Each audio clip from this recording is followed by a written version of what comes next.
이 생명의 말씀을 말하라, 이런 제목으로 하나님 말씀 같이 나누고 은혜 받겠습니다. 오늘 이 말씀이 여러분들에게 은혜 되기를 바랍니다. 하나님께 가장 중요한 일이 뭘까요? 하나님은 우주를 주관하시고 천하 만물을 다스리십니다.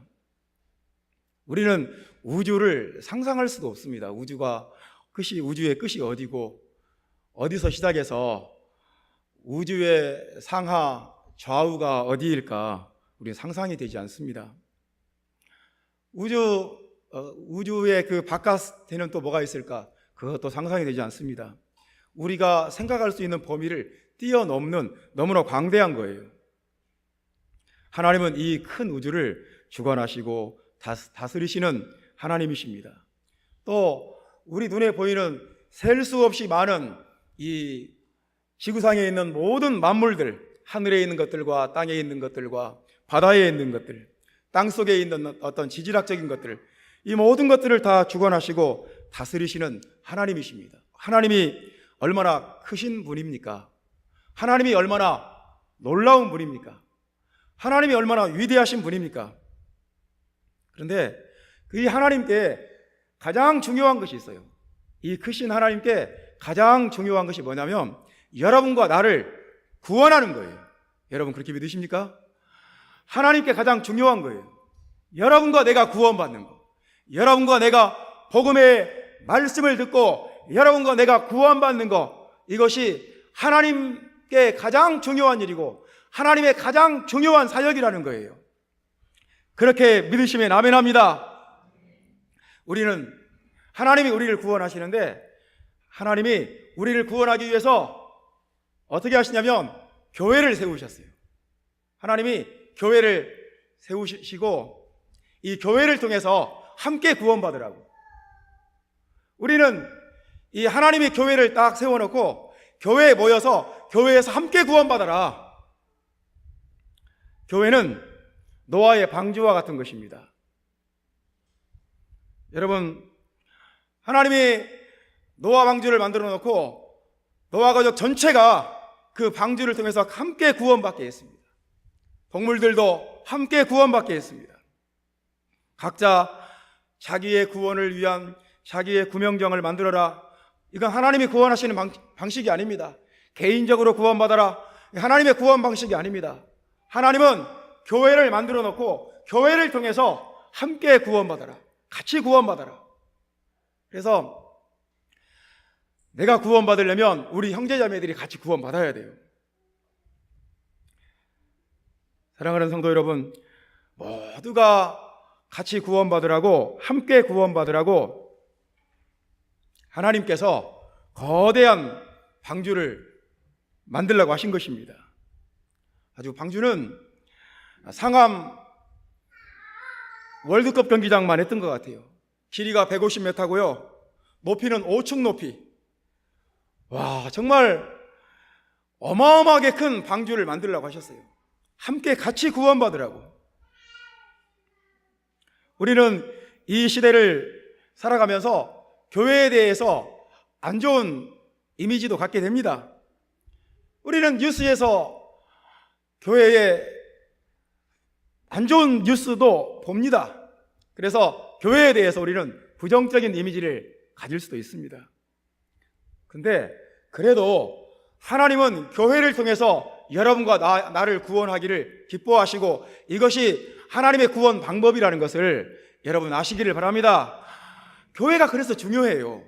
하나님은 우리에게 가정을 만들어 놓으시고 가정을 통해서 경건한 자손들이 계속 퍼져나가게 그렇게 하시고, 또 하나님은 교회를 만들어 놓으시고 교회를 통해서 우리 한 사람 한 사람이 구원받고 구원받기를 원하시고 구원받게 하시는 하나님이신 것입니다. 그래서 교회는 하나님께 참 중요합니다. 그래서 교회는 여러분에게 중요합니다. 그래서 교회는 우리 모두에게 중요한 것입니다. 하나님께도 중요하고 나에게도 중요하고 우리 모두에게 중요한 것이 바로 교회입니다. 여러분, 그래서 교회는 교회다워야 돼요. 교회는 하나님이 의도하신 교회가 되어야 돼요. 하나님께서 역사하실 수 있는 교회, 하나님께서 쓰실 수 있는 교회, 하나님이 구원하실 수 있는 교회가 되어야 돼요. 노아의 방주가 물이 샌다거나 바닥에 구멍이 뚫려 있다거나 튼튼하지 않아서 어떤 풍랑에 그냥 쪼개져 버린다든가 이렇게 했다면 어떻게 노아 가족들이 구원을 받았겠습니까? 교회는 교회다워야 되고 하나님께서 의도하신 교회가 되어야 되고 하나님이 살아계시고 하나님이 역사하시는 교회가 되어야 하고, 오늘 사도행전 5장 말씀은 교회에 대한 말씀입니다. 살아있는 교회, 죽은 교회가 아니라 살아있는 교회.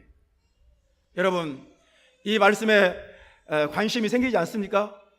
정말 우리 교회가 살아있는 교회, 구원받는 교회, 하나님의 구원의 역사가 일어나는 교회, 살아서 역사하는 교회, 이런 교회가 되기를 원치 않습니까? 여러분, 오늘 성경 본문의 말씀에 보면 죽음의 이미지가 강하게 나와요. 그러니까 오늘 우리가 사도행전 5장을 보면 그냥 계속 이어지는 사건이에요. 사두개인들과 대제사장들과 사도들과의 어떤 계속 충돌, 그 4장에서 계속 이어지는 내용이잖아요. 그냥 똑같이 어떤 드라마의 그 다음 똑같은 어떤 패턴의 이야기가, 똑같은 플롯의 이야기가 5장에서도 그냥 이어져요. 근데 5장에서 새로 나오는 이야기는 뭐냐면 아나니아와 삽비라 이야기예요. 아나니아와 삽비라. 우리가 이 이야기는 성경에서 많이 봤어요. 설교 말씀도 많이 들었어요. 그래서 잘 알아요. 그런데 우리가 성경이 이 아나니아와 삽비라 이야기를 통해서 강조하는 이미지가 있어요. 그게 뭐냐면 죽음이에요. 죽음. 아나니아와 삽비라가 죽었다는 거예요. 그냥 아나니아와 삽비라가 교회에 와서 갑자기 돌연사했다, 죽었다, 그래도 되는데, 성경은 오늘 사도행전 이 본문의 말씀은 그 죽음의 과정을 의외로 자세하게 묘사를 해요. 이 죽음을 굉장히 강조를 해요. 그래서 5절 말씀 보면 아나니아가 이 말을 듣고 엎드러졌다고 말합니다. 혼이 떠나니, 혼이 떠났다고 말합니다. 그 다음에는 혼이 떠났어요. 그랬더니 6절 말씀 보면 젊은 사람들이 일어나 시신을 메고, 시신을 딱 또 맸어요. 둘둘둘 감았겠죠? 시신을 메고 나갔어요. 장사하니라. 굉장히 많은 이 동사들을 동원해서 아나니아의 죽음을 이렇게 아주 집중적으로, 거기에 아나니아의 죽는 과정을 굉장히 클로즈업을 해가지고 굉장히 자세하게 묘사를 해요. 아나니아가 죽었다는 거예요. 그냥 여러분, 교회에서 사람이, 교회에 와서 예배 시간에 사람이 죽은 것이 무슨 은혜스러운 일입니까? 그걸 갖다가 그냥 그렇게 엎드러지고 혼이 떠나고 시신을 메고 나가고 장사하고 이런 것들을 다 말할 필요가 뭐가 있습니까? 나는 이게 이해가 안 돼요. 도대체 그냥 죽은 거지 그걸 이렇게 뭐 이렇게 자세하게 묘사를 합니까? 그리고 또 한 가지, 이 죽음을 강조하기 위해서 뭐라고 말하냐면 젊은 사람들을 등장시켜요. 젊은 사람들이 나와서 이 시신을 메고 나갔다는 거예요. 젊은 사람들은 생명이 충만한 사람이에요. 젊은 사람은 아주 그냥 가장 건강하고 생명력이 넘치고 가장 기운이 세고 가장 팔팔하고, 아마 한 20대 초반이나 10대 후반 애들이 이 죽은 사람을 메고 나갔어요. 죽은 사람과 이 젊은 사람과 대조를 통해서 죽음을 굉장히 부각을 시켜요. 성경의 의도를 여러분 아시겠습니까? 성경이 뭘 말하고자 하는지 아시겠습니까? 여러분, 이 죽음을, 아나니아의 죽음을 성경은 굉장히 강조하고 거기에 포커스를 맞추고 있는 것입니다. 뿐만 아니라 이 죽음의 과정을 또 한 번 반복해요. 그의 아내 삽비라가 나중에 들어왔는데 삽비라도 똑같이 죽어요. 그래서 10절 말씀에 보면 그의 아내 삽비라가 죽는 과정도 똑같이 또 한 번 반복을 해요. 아니 도대체 이게 무슨 은혜스러운 내용이라고. 아니 이 말씀으로 무슨 설교를 하라고, 이 말씀을 읽는 사람이 도대체 무슨 은혜를 받으라고 이 죽음을 2번씩이나 엎드러져서 혼이 떠나고 희신을 메고 나가서 장사해버리고, 이런 과정을 이렇게 반복할 필요가 있을까요? 그냥 죽었다. 그냥 우리는 죽음에 대해서 회피하고 싶잖아요. 죽은 사람 안 보고 싶잖아요. 어떤 죽음에 대해서 우리는 시신을 별로 보고 싶지 않잖아요. 시신을 꼭 언급해야 될 필요가 있을까요? 성경에서? 성경은 의도적으로 죽음에 대해서 많이 강조를 하고 있는 것입니다. 이게 죽음이다. 이게 죽는 것이다. 그래서 오늘 본문의 말씀에 5장 전체의 말씀은 죽은 교회와 살아있는 교회입니다. 어떤 교회가 죽은 교회고 어떤 교회가 살아있는 교회냐. 그래서 사도행전에서 살아있는 교회가 어떤 교회냐, 살아있는 신앙이 어떤 신앙이고 죽은 신앙이 어떤 신앙이냐, 거기에 대해서 굉장히 중요한 말씀을 하고 있는 것입니다. 사랑하는 형제자매 여러분, 나는 아름다운 교회가 살아있는 교회, 하나님의 능력이 역사하는 교회, 새 가족들이 나와서 물과 성령으로 거듭나고 예수 그리스도의 제자로 세워지는 교회, 이런 교회 되기를 예수님의 이름으로 축원합니다. 그렇게 되기를 간절히 원합니다. 여러분도 원하시기를 바랍니다. 여러분 죄송합니다. 나만 목소리가 커서 여러분들은 아멘도 크게 안 하는데 이 밸런스가 안 맞는 것 같아요. 참, 나도 이거 좀 항상 일주일 내내 생각합니다. 이번 주에는 절대로 소리 지르지 말아야지. 우리 성도들은 아멘도 천천히 하는데 나 혼자 열받아가지고 나 혼자 소리 지르고, 이 밸런스가 안 맞는구나. 할렐루야. 제가 오늘은 결심을 했습니다. 절대 소리 안 지르고 이렇게 딱 이 톤으로 설교해야지, 그런 생각을 했는데 그렇게 안 되고 있습니다. 여러분, 살아있는 교회, 젊은 교회, 이 정말 힘이 넘치는 교회, 하나님이 역사하시는 교회, 하나님의 능력과 은혜가 역사하는 교회는 어떤 교회인가?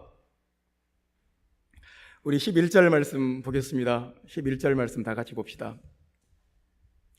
다 같이 읽습니다. 온 교회와 이 일을 듣는 사람들이 다 크게 두려워하니라. 교회가 두려워했습니다. 그리고 그 일을 듣는 사람들은 교회에 소속되지 않았어도 다 크게 두려워했다. 참, 이게 성경이 말하고 싶은 내용입니다. 살아있는 교회는 어떤 교회냐? 하나님을 두려워하는 교회다. 하나님을 두려워하는 교회. 이 교회가 살아있는 교회고 이 교회가 젊은 교회다. 여러분, 아나니아와 삽비라가 교회에 와서 예배 시간에 돌연사했습니다. 즉사했습니다. 참, 지금 사도행전 지금 5장의 맥락은 교회가 폭발적으로 부흥하고 있는 거예요. 3,000명이 세례받고 그 다음에는 5,000명이 또 이 복음을 받아들였어요. 폭발적으로 예루살렘 전체가 지금 막 부흥을 거듭하고 있어요. 그런데 온 교회가 기쁨이 충만하고 능력이 충만하고 지금 막 승리의 행진을 하고 있는 거예요. 승리의 빵빠레가 교회 안에서 울려 퍼지고 있어요. 그런데 갑자기 이 맥락에 전혀 맞지 않는 생뚱맞은 사건이 벌어진 거예요. 교회에 와서 그 은혜스러운 예배 시간에, 그 정말 영광스러운 예배 시간에 두 사람이 갑자기 쓰러져서 죽은 거예요.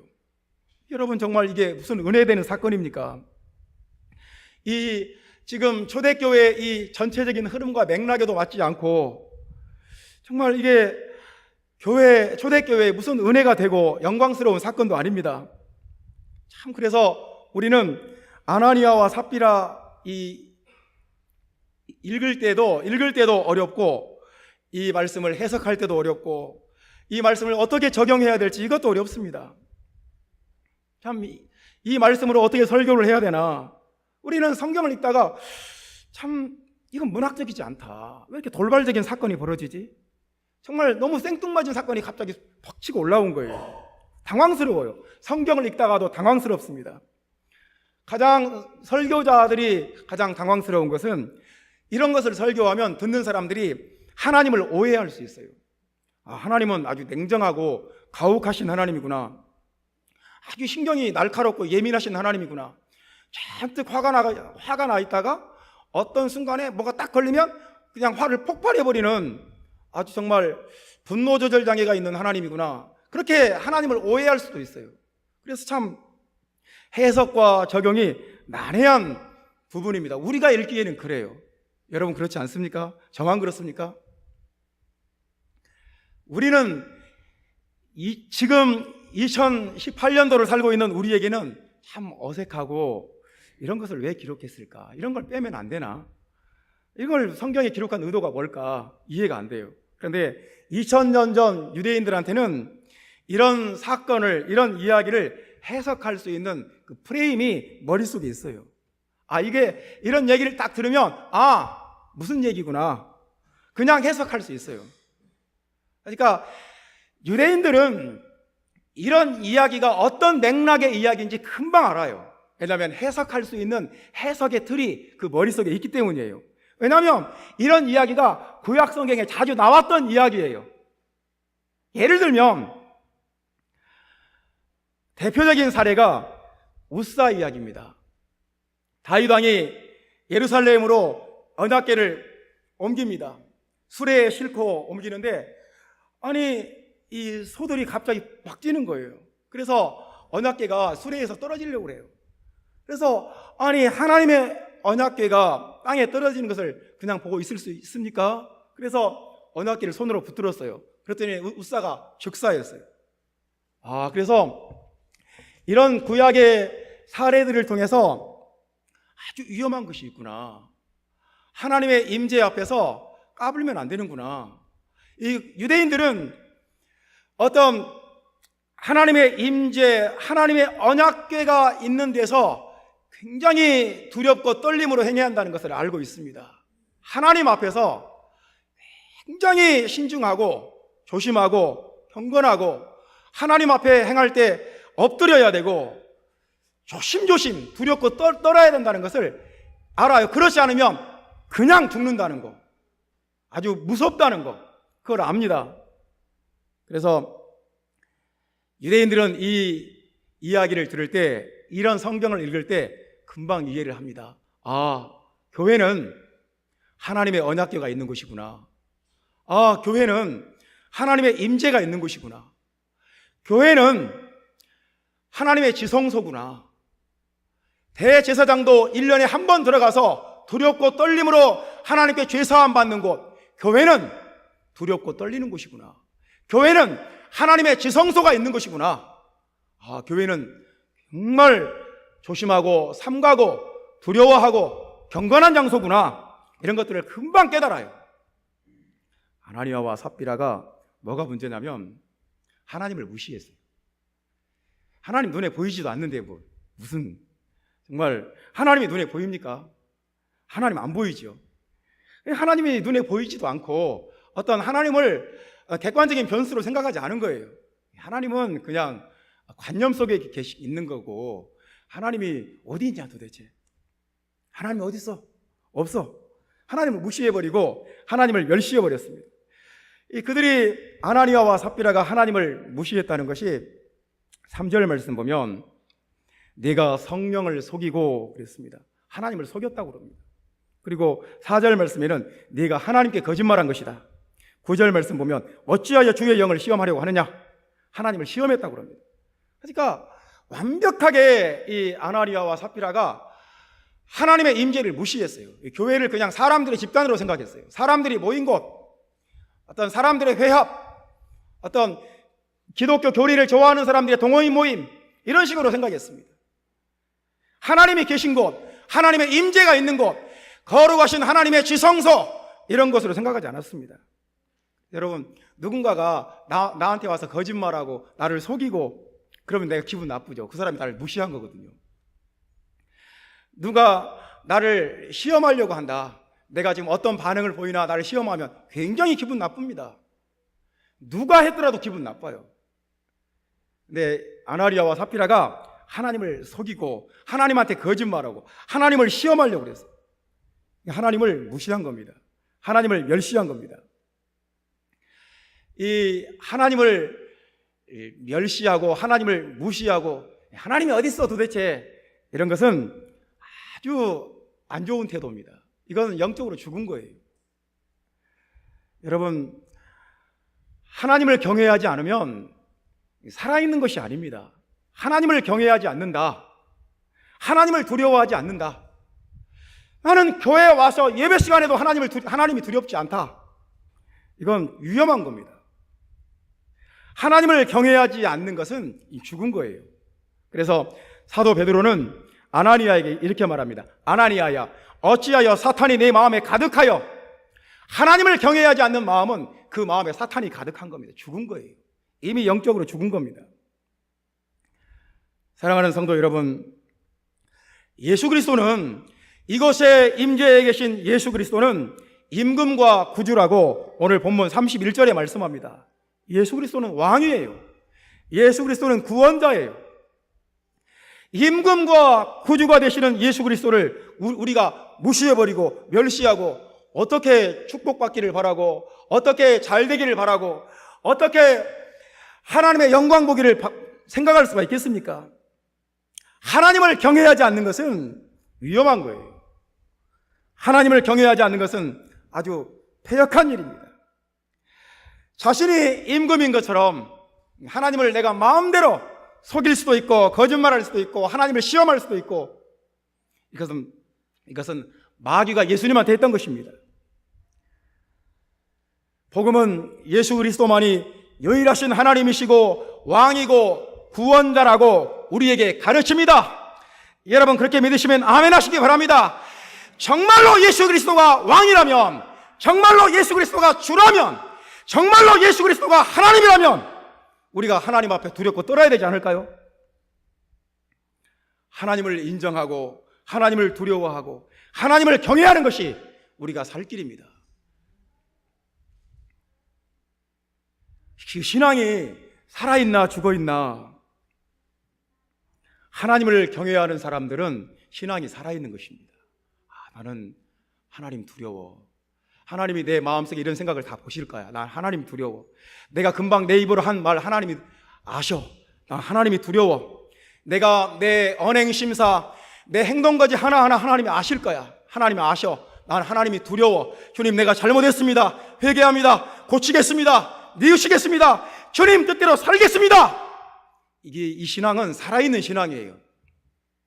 에이, 하나님이 뭘 알겠어. 하나님이 뭘 알겠어. 하나님 알면 또 어때? 이건 굉장히 패역한 거고, 이것은 신앙이 영적으로 죽은 거예요. 그 신앙 자체가 죽은 신앙이라니까요. 살아있는 교회는 온 교회가 하나님을 두려워하는 곳입니다.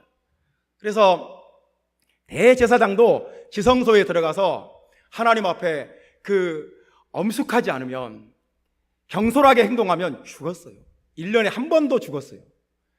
교회는 하나님의 지성소라는 거예요. 하나님의 위엄과 하나님의 주권과 하나님의 임재와 하나님의 능력과 영광이 살아있는 곳이에요. 우리는 하나님 앞에 두렵고 떨어야 돼요. 저는 교회에 와서 막 무례한처럼 행동하는 사람 많이 봤어요. 교회 와서 막 소리 지르고 삿대질하고 막 목회자 멱살 잡으려고 하고 막 봤어요. 나는 이분이 평생 동안 예수 믿었는데, 이 사람이 평생 교회 다니는데 이게 신앙이 도대체 이 사람이 믿는 사람인가, 이게 안 믿는 사람인가 헷갈리더라고요. 사랑하는 성도 여러분, 하나님을 경외하는 마음이, 하나님을 두려워하는 마음이 여러분과 내 안에 가득 차기를 주님의 이름으로 축원합니다. 우리는 작은 것에서부터 하나님을 경외해야 돼요. 작은 것에서부터. 저는 지난주에 광명시에 놀러 갔습니다. 광명시에 놀러 가서 어떤 교회를 방문했습니다. 예배드리러 간 것이 아니고요. 그 교회에 아주 족구장이 있더라고요. 족구장이 너무너무 잘 돼 있어가지고 족구하러 갔습니다. 가서 목회자들하고 저는 막 이 발로 차는 운동을 잘 못합니다. 이상하게 공이 저를 피해 다녀요. 저는 하여튼 이렇게 꽁 차고 막 여름에 더운데 꽁 차고 이런 사람들 이해를 못해요. 도대체 이 더운 날 뭐가 좋다고 저렇게 막 운동장에 뛰어다닐까? 나는 시원하게 앉아서 음악 듣고 책 읽는 것이 좋아요. 근데 목회자들하고 같이 어울리려면 어쩔 수 없어요. 해야 돼요. 그래서 했습니다. 족구를 한 5게임 하고 땀을 쫙 흘렸습니다. 얼마나 시원한지. 근데 교회가 너무너무 좋더라고요. 교회가 땅이 7,500평이에요. 15년 전에 거기가 그냥 아주 야산 싼 15억 주고 7,500을 샀대요. 와, 그래서 참 부럽더라고요.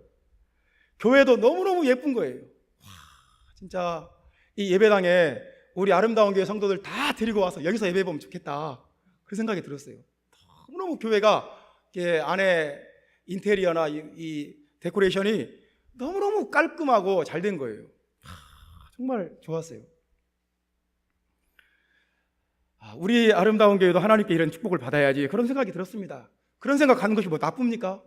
여러분, 좋은 것 아닙니까? 저는 우리 아름다운 교회도 하나님께 이런 축복을 받아야지.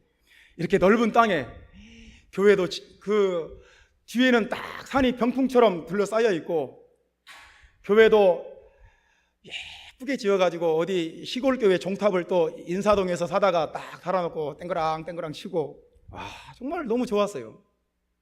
그 교회 들어가는 입구에 교회 입구에 예배를 위한 10계명 이런 것이 이렇게 크게 있더라고요. 예배를 위한 10계명 이렇게 크게 붙여놓은 입구에 딱 이렇게 붙여놨어요. 그래서 제가 그것을 사진으로 찍어 왔습니다. 한번 읽어보겠습니다. 하나님을 경외하는 마음으로 예배 시간에 지각하지 맙시다. 두 번째, 휴대폰을 끄고 예배당에 들어갑시다. 세 번째, 오는 순서대로 앞자리부터 앉아 경건한 자세로 예배를 준비합시다. 네 번째, 예배 중 자리를 이탈하거나 나가지 맙시다. 다섯 번째, 사모하는 마음으로 말씀을 듣고 졸지 맙시다. 여섯 번째, 아이들이 떠들거나 돌아다녀 다른 사람의 예배가 방해가 되는 경우 유아실에서 예배합시다. 일곱 번째, 사탕이나 껌을 씹지 말고 옆 사람과 얘기하지 맙시다. 여덟 번째, 유아실에서 잡담하지 말고 예배 자세를 갖추고 경건히 예배합시다. 아홉 번째, 폐회송이 끝난 후에도 서둘러 일어나지 말고 잠시 묵상 기도 후 천천히 나갑시다. 열 번째, 성도들끼리 서로 인사하고 특히 처음 보는 성도에게도 반갑게 인사합시다. 여러분, 저는 이런 것들이 하나님을 경외하는 작은 것에서부터, 아주 사소한 것에서부터 하나님을 경외하는 태도와 자세와 습관이 우리에게 필요하다고 저는 생각합니다. 이 교회는 굉장히 교회가 복을 많이 받는 교회더라고요. 교회는 한 300명밖에 안 된대요. 그런데 그 땅이나 그 대지나 모든 면에서 축복을 많이 받았어요. 이 교회가 하나님을 경외하는구나, 그런 것이 느껴졌어요. 성도 여러분, 하나님을 경외하는 사람이 살아있는 신앙이고, 하나님을 경외하는 교회가 살아있는 교회예요. 하나님을 경외할 줄 모른다, 하나님을 경외해야 될 이유도 모른다, 죽은 거예요. 아나니아와 삽비라처럼 죽은 거예요. 그들이 왜 죽었습니까? 하나님을 무시했으니까, 하나님을 두려워할 줄 모르니까 죽은 겁니다. 우리 아름다운 교회, 하나님을 경외하는 교회, 작은 생활 습관에서부터 하나님을 경외하는 모습이 저와 여러분 안에 있기를 주 예수의 이름으로 축원합니다. 두 번째입니다. 살아있는 교회는 어떤 교회인가? 16절 말씀 다 같이 본문 말씀 읽겠습니다. 살아있는 교회는 16절 말씀, 예루살렘 부근에 수많은 사람들도 모여 병든 사람과 더러운 귀신에게 괴로움 받는 사람을 데리고 와서 다 나음을 얻으니라. 아멘. 예루살렘 교회는 굉장히 능력이 있어서 그냥 영적 전쟁을 했어요. 그래서 마귀를 막 물리치고 병마가 떠나가고 더러운 귀신에게 괴로움 당하는 사람들이 와서 다 귀신들이 막 떠나가고 영적 전쟁에 승리를 했어요. 예루살렘에 있는 그 사람들뿐만 아니라 예루살렘 근처에 있는 다른 마을 사람들도 와서 다 교회에 와서 병고침 받고 귀신이 떠나가고 악한 마귀가 물러갔어요. 초대교회는 흑암의 세력을 알고 있었고 그 흑암의 세력을 대적하고 물리쳐야 된다는 것도 알고 있었어요. 그러니까 살아있는 교회는 영적인 전쟁을 선포하고 마귀를 대적하고 그 악한 마귀를 물리치는 교회입니다. 이 더러운 귀신들을 쫓아내는 교회, 대적하는 교회, 마귀의 견고한 진을 무너뜨리는 교회, 예수 그리스도 이름으로 마귀 사탄을 물리치고 병마를 물리치는 교회, 이런 교회가 살아있는 교회예요. 아름다운 교회가 살아있는 교회가 되기를 바랍니다. 죽은 교회는 마귀와 싸워야 된다는 그런 생각이 없어요. 마귀와 싸운다, 마귀를 물리친다, 마귀를 쫓아낸다, 이런 생각도 없고 감각도 없어요. 그래서 대신에 자기들끼리 싸워요. 자신의 원수가, 자신의 대적이 마귀인 걸 모르고 교회 안에서 자기들끼리 막 치고받고 싸워요. 열심히 싸우는 교회들이 많습니다. 자기들끼리 갈등하고 자기들끼리 미워하고 자기들끼리 싸워요. 왜냐하면 누구와 싸워야 될지 감각을 잃어버렸어요. 이 마귀에게 미혹당해가지고 진짜 원수 마귀는 따로 있는데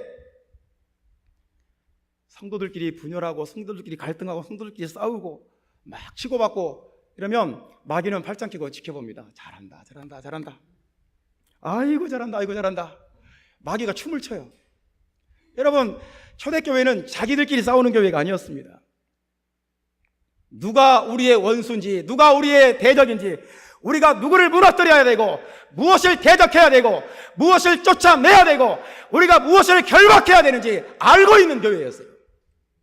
아름다운 교회가 영적인 싸움에 승리하는 교회가 되기를 주님의 이름으로 나는 축원합니다. 그런 교회가 되기를 바랍니다.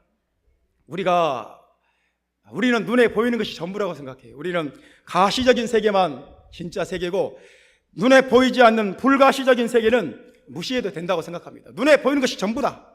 그렇지 않습니다. 눈에 보이지 않는 영적인 세력들이 있어요. 분명히 인간을 병들게 하고 인간을 괴롭히고 우리를 고통을 주는, 우리를 죽이고 멸망시키는, 미혹시키는, 복음을 듣지 못하게 만드는 더러운 귀신, 영적인 세계, 영적인 존재들이 분명히 있습니다. 이 더러운 귀신을, 이 약한 마귀를 대적하고 물리치고 깨트리는, 쫓아내는 능력은 예수 그리스도의 교회에 그 능력이 주어져 있습니다. 다른 데는 그 능력이 없어요. 우리가 가서 복음을 가르치고 우리가 가서 예수 그리스도의 이름으로 기도하면 그것에서 악한 마귀가 떠나갑니다. 물러가게 되어 있어요. 도망치게 되어 있어요. 교회는 그것과 싸워야 되고 교회는 그런 능력을 발휘해야 됩니다.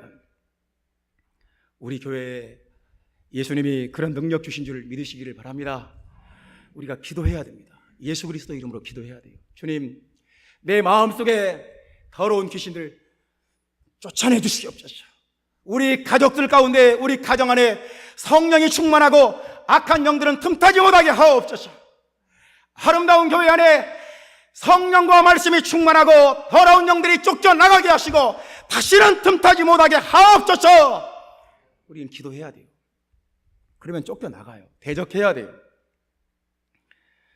우리에게 뱀과 견과를 밟으며 원수의 모든 세력을 제어할 권세를 주셨다고.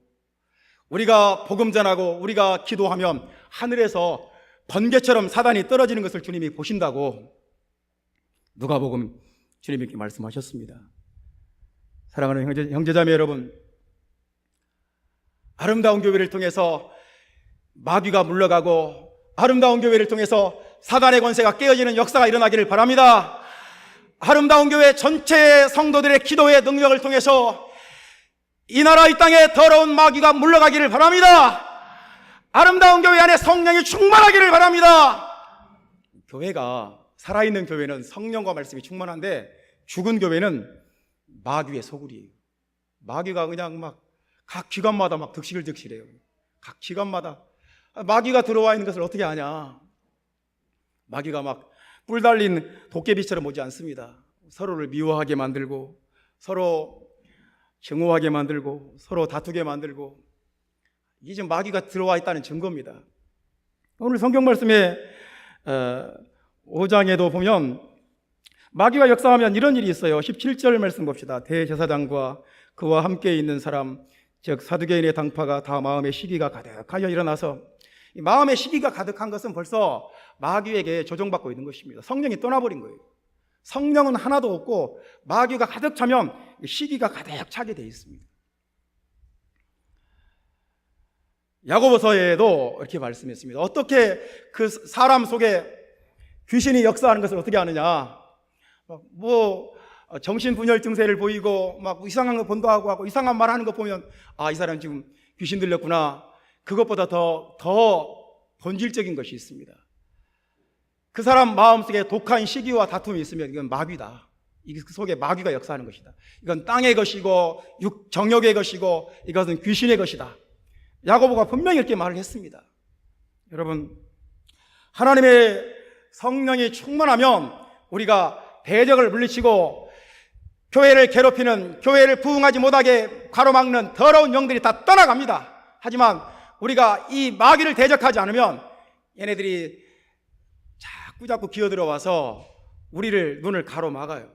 그래서 서로 미워하게 만들고 교회에서 서로 그냥 막 왼수가 따로 없어요. 여러분, 그러면 무슨 은혜가 되고 무슨 영광이 되고 무슨 축복이 되겠습니까? 예수 그리스도가 유일하신 구주가 되시고 예수 그리스도가 왕이 되시고 예수 그리스도의 이름으로 귀신이 쫓겨나간다는 것은 예수 그리스도가 바로 유일하신 하나님이라는 뜻입니다. 예수 그리스도가 진짜 왕이라는 뜻입니다.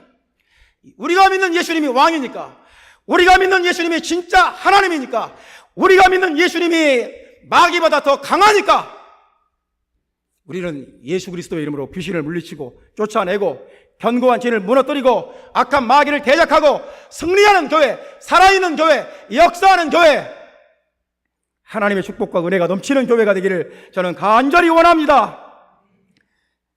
살아있는 교회는 기도와 말씀과 성령의 능력으로 승리하는 교회입니다.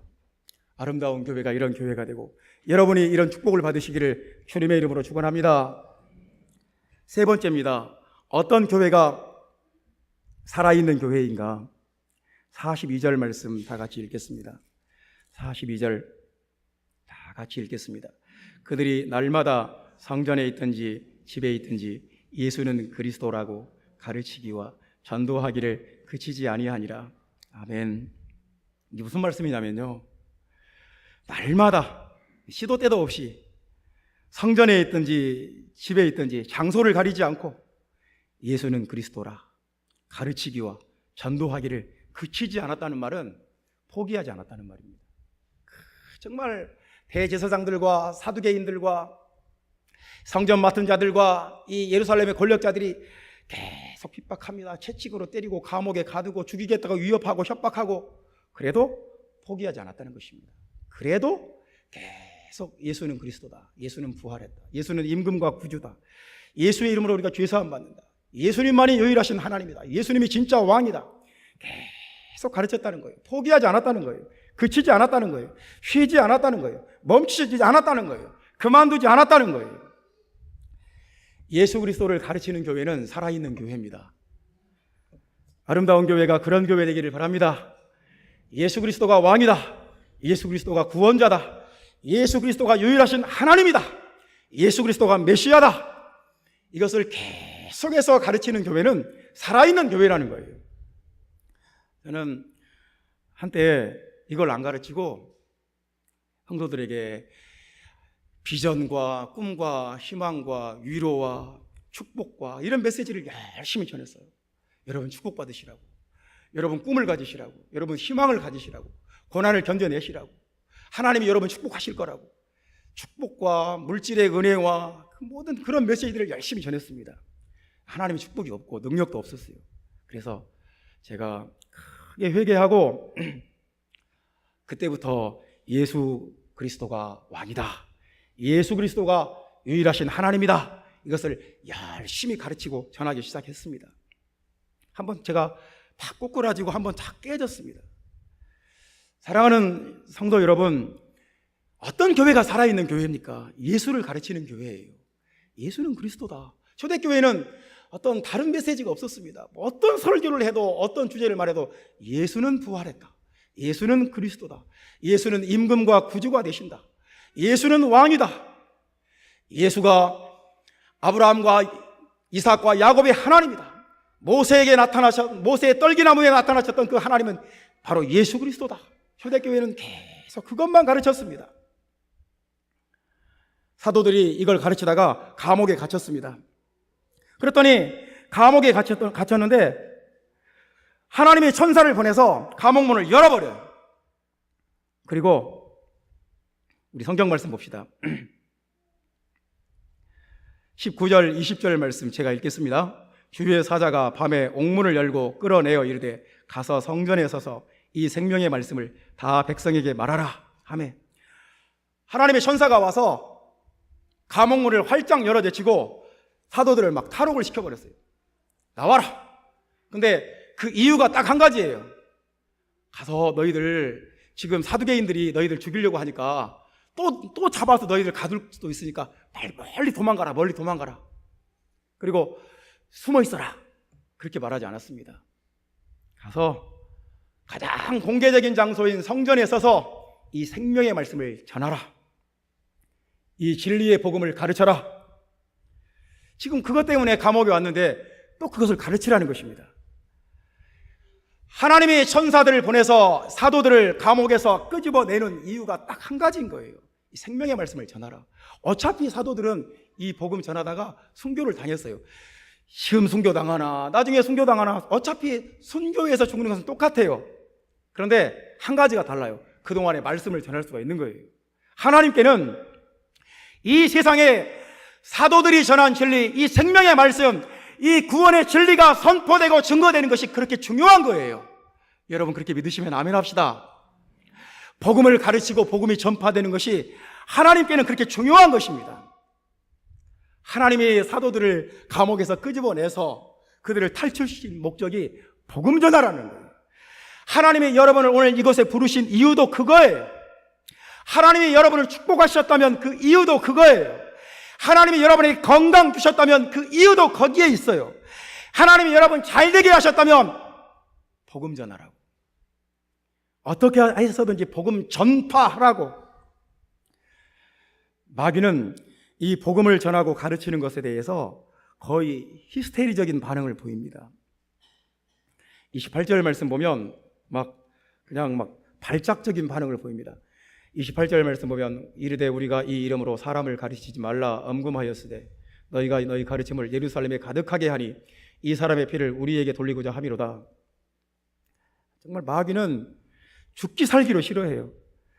마귀가 하나님의 천사는 이 생명의 말씀을 전하라 그러고, 마귀는 이건 너희의 가르침을 전하지 마라, 사도들의 가르침을 전하지 마라, 사도들의 복음을 전하지 마라. 마귀의 요구사항은 딱 한 가지예요. 그래, 너희들 모여, 교회로 모여, 찬양도 해, 기도도 해, 교제도 하고 소풍도 다녀. 근데 이건 가르치지 마. 마귀의 요구사항이 딱 한 가지인 거예요. 하나님의 요구사항은 이 생명의 말씀을 전하라. 마귀는 엄금하는 것입니다. 절대로 가르치지 마라. 절대로 가르치지 마라. 여러분, 우리는 마귀가 시키는 대로 해야 되겠습니까? 하나님이 시키는 대로 해야 되겠습니까? 하나님의 말을 들어야 되겠습니까? 마귀의 말을 들어야 되겠습니까?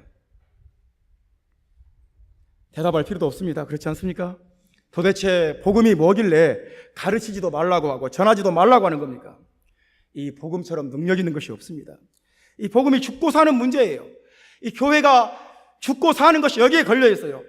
복음을 전하면 교회가 살고, 복음을 전하지 않으면 마귀가 살고, 복음을 전하면 하나님의 뜻이 이루어지고, 복음을 전하지 않고 예수를 가르치지 않으면 마귀의 뜻이 이루어지고, 마귀가 원하는 교회 복음을 가르치지 않고, 하나님이 원하시는 교회 복음을 가르치고 간단한 것입니다. 단순한 문제예요. 여러분, 아름다운 교회는 복음을 전하는 교회, 가르치는 교회, 새 가족들을 열심히 전도해서 가르치는 교회. 이 복음을 예배 끝나면 진리는 승리한다도 하고, 또 오후에 특강도 하고 열심히 배우고 듣고, 여러분, 그런 은혜가 복음이 살아있고 가르쳐지고 선포되는 역사가 아름다운 교회 안에 가득 차기를 바랍니다. 복음이 살아있는 교회, 진짜 살아있는 교회입니다. 하지만 복음을 입 싹 닫아버리고 그냥 자기계발서에 있는 말씀, 좋은 말씀, 마음에 편안을 주는 말씀, 위로가 되는 말씀만 전하는 교회다, 예수를 가르치지 않는다, 어떻게 이 교회가 살아있는 교회겠습니까? 그런 교회를 누가 원하겠습니까? 마귀가 원합니다. 엄금해요. 마귀는 엄금. 이거 전하기만 해봐라, 죽인다. 우리는 초대교회는 그치지 않았어요. 멈추지 않았어요. 포기하지 않았어요. 단념하지 않았어요. 그러면 마귀도 그러면 그래라, 우리는 더 한다. 할렐루야. 네가 그래 봤자 우리는 더 담대하게 전할 것이다. 그런 능력과 역사가 우리 안에 있기를 바랍니다. 만약에 사도들의 유업과 협박과 그 죽음 앞에 굴복해서 초대교회가 그냥 우리끼리 모여서 우리끼리 열심히 찬송 부르고 우리끼리 열심히 예배하자, 전하지 말자, 그렇다면 기독교가 거기서 끝나버렸을 것이고 우리가 복음을 들을 기회도 없었을 것입니다. 포항제철은 24시간 365일 계속 영광로가 끓어야 됩니다. 며칠 동안, 명절 연휴 동안 우리 회사 쉬자, 영광로도 잠깐 쉬자, 그래버리면 큰일 납니다. 이제 그 생산 라인 다 갈아엎어야 돼요. 왜냐하면 쇳물이라는 것이 계속 뜨겁게 해야 이렇게 펄펄 끓는 것이지, 아니 며칠 우리 명절 연휴 동안 쉬었다고 오자, 와서 쇠가 딱 굳어버려가지고 이제 엄청난 비용이 들어가는 것입니다. 교회도 마찬가지입니다. 교회도 계속 말씀이 끌어올라야 됩니다. 우리 며칠 동안 쉬었다가, 잠시 쉬었다가 복음 전도는 좀 쉬었다가 하자, 그런 건 없습니다. 포항제철의 영광로가 끌어오르듯이 아름다운 교회 안에서 복음의 능력이 계속 살아있고 끌어오르기를 주님의 이름으로 축원합니다. 할렐루야. 기도하겠습니다.